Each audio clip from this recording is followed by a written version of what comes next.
سورہ طٰہٰ پارہ نمبر 16۔ سورہ طٰہٰ مکی ہے جس میں 8 رکوع اور 135 آیات بینات ہیں۔ طٰہٰ حروف مقطعات ہیں، چونکہ اس سورہ مبارکہ کی ابتدا انہی حروف سے ہوتی ہے، اس لیے بطور علامت اس سورۃ مبارکہ کا نام طٰہٰ رکھا گیا۔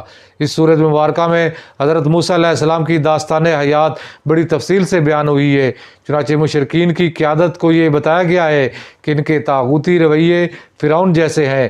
قرآن اور رسول اللہ صلی اللہ علیہ وسلم بھی حضرت موسیٰ علیہ السلام کی طرح توحید اور آخرت اور نماز ہی کی دعوت دے رہے ہیں۔ اس دعوت سے اغراض کا انجام بھی فرعون اور اس کے لشکر کی طرح تباہی اور رسوائی کی صورت میں ظاہر ہوگا۔ اس سورہ مبارکہ میں مسلمانوں کو یہ سمجھایا گیا ہے کہ حضرت موسیٰ علیہ السلام کی زندگی کے نشیب و فراز سے سبق لے کر قرآن کے سائے میں ابلیس اور اپنے وقت کے فرعونوں کا صبر و استقلال سے مقابلہ کرو۔ اس سورہ مبارکہ میں یہ وعید بھی سنائی گئی ہے کہ جو شخص قرآنی تعلیمات سے اعراض کرے گا تو اللہ تعالیٰ سکون و چین ختم کر کے اس کی زندگی تنگ کر دے گا۔ بے شبہ دولت کے باوجود اس کی زندگی بے چینی سے بھری ہوگی۔ پچھلی سورہ مریم میں حضرت عیسیٰ علیہ السلام کی زندگی سے استدلال کر کے عیسائیوں کو دعوت توحید تھی، جبکہ اس سورہ طٰہٰ میں حضرت موسیٰ علیہ السلام کی زندگی سے استدلال کر کے یہودیوں کو دعوت توحید ہے۔ اور اس سے اگلی سورہ انبیاء میں 18 انبیاء کی تاریخ اور ان کے کارناموں پر روشنی ڈال کر پوری دنیا کو آخری رسول پر ایمان لانے کی دعوت دی گئی ہے۔ اس سورہ مبارکہ کی خاص بات یہ ہے کہ فرمایا کہ اپنے گھر والوں کو نماز کا حکم دیتے رہو اور خود بھی اس پر جمے رہو۔ یاد رکھو ہم آپ سے رزق کموانا نہیں چاہتے، رزق تو ہم آپ کو دیتے ہیں۔ سورہ انبیاء پارہ نمبر 17۔ سورہ انبیاء مکی ہے جس میں 7 رکوع اور 112 آیات بینات ہے۔ انبیاء نبی کی جمع ہے، چونکہ اس سورہ مبارکہ میں بہت سارے انبیاء کرام کا تذکرہ کیا گیا، اسی مناسبت سے اس کا نام انبیاء رکھا گیا۔ کفار مکہ قرآن اور نبی اکرم صلی اللہ علیہ وسلم کے بارے میں سخت تذبذب کا شکار تھے۔ کبھی کہتے ہماری طرح کا تو انسان ہے، کھاتا پیتا ہے، کبھی کہتے یہ جادوگر ہے، کبھی کہتے یہ شاعر ہے، کبھی کہتے یہ جو کچھ بتاتا ہے اس کے پریشان خواب ہیں، کبھی کہتے یہ اپنی طرف سے بناتا ہے، اور کبھی کہتے کسی کوئی سکھلاتا ہے۔ چنانچہ سورہ انبیاء میں 18 نبیوں کا نام لے کر ذکر کیا گیا اور ان کی حیثیت، کردار، دعوت اور ذمہ داریاں بیان کرتے ہوئے کہا یہ سب بشر تھے، کھاتے پیتے اور موت کا سامنا کرتے تھے، نیکیوں کا کام بڑھ چڑھ کر کرتے، نماز زکوٰۃ ادا کرتے، سچے وفادار اعلیٰ کردار کے حامل اور صبر و استقامت کا پیکر تھے۔ اس سورۃ مبارکہ کی چند خاص باتیں۔ نمبر 1، ہم نے تمہاری طرف وہ کتاب نازل کی جس میں تمہارا ذکر بھی ہے، کیا تم غور نہیں کرتے؟ چنانچہ ہر شخص اپنے آپ کو قرآن میں تلاش کر سکتا ہے اس کا تذکرہ کہاں ہے اور وہ کہاں کھڑا ہے۔ نمبر 2، اس سورہ مبارکہ میں یہ عجیب و غریب انکشاف بھی ہے کہ زمین و آسمان پہلے آپس میں جڑے ہوئے تھے، اللہ نے انہیں جدا جدا کر دیا۔ اسے ہمارے دور کے سائنسدان بگ تھیوری کہتے ہیں۔ نمبر 3، جنگی ہتھیاروں کی پہلی صنعت یا فیکٹری حضرت داؤد علیہ السلام نے لگائی تھی۔ قرب قیامت میں یاجوج ماجوج کا خروج ہوگا۔ نمبر 5، اور مسلمانوں کو اقتدار حاصل ہونے کی خوشخبری سنائی گئی ہے۔ نمبر 6، اس سورہ مبارکہ میں نبی اکرم صلی اللہ علیہ وسلم کو ساری دنیا کے لیے رحمت قرار دے کر آپ پر ایمان لانے کی دعوت دی گئی۔ سورہ حج پارہ نمبر 17۔ سورہ حج مدنی ہے جس میں 10 رکوع اور 78 آیات بینات ہیں۔ حج ارکان اسلام کا 5واں رکن ہے۔ اس سورہ مبارکہ میں حضرت ابراہیم علیہ السلام کی زبانی لوگوں پر حج کی فرضیت کا اعلان اور اس کا ذکر ہے، اسی مناسبت سے اس سورہ مبارکہ کا نام حج رکھا گیا۔ سورہ حج کا آغاز قیامت کی ایسی ہولناکی بیان کرتے ہوئے ہوا ہے کہ دل دہل جائیں اور جسم پر کپ کپی طاری ہو جائے۔ اس سورہ مبارکہ میں ایک انسانی رویے کو بیان کرتے ہوئے فرمایا گیا کہ کچھ لوگ ایسے ہیں کہ اگر دنیاوی فائدہ حاصل ہو تو عبادت اور دین پر جمے رہتے ہیں، لیکن قربانی اور آزمائش کا سامنا کرنا پڑے تو پیٹھ پھیر لیتے ہیں۔ گویا انہوں نے دین کی کرنسی کو سمجھ رکھا ہے کہ جس کے کھرا یا کھوٹا ہونے کا فیصلہ وہ دنیوی نفع یا نقصان کے اعتبار سے کرتے ہیں۔ سورہ حج کا زمانہ نزول وہ دور تھا جب اسلامی تحریک ایک نئے اور حساس دور میں داخل ہو رہی تھی۔ 13 سال کی محنت اور اس کے جواب میں ہونے والے ظلم و ستم اور مکہ سے اخراج و قتل کے منصوبوں کے بعد مدینہ منورہ میں ایک ٹھکانہ فراہم ہو رہا تھا جہاں اسلامی ریاست کی بنیاد پڑ رہی تھی۔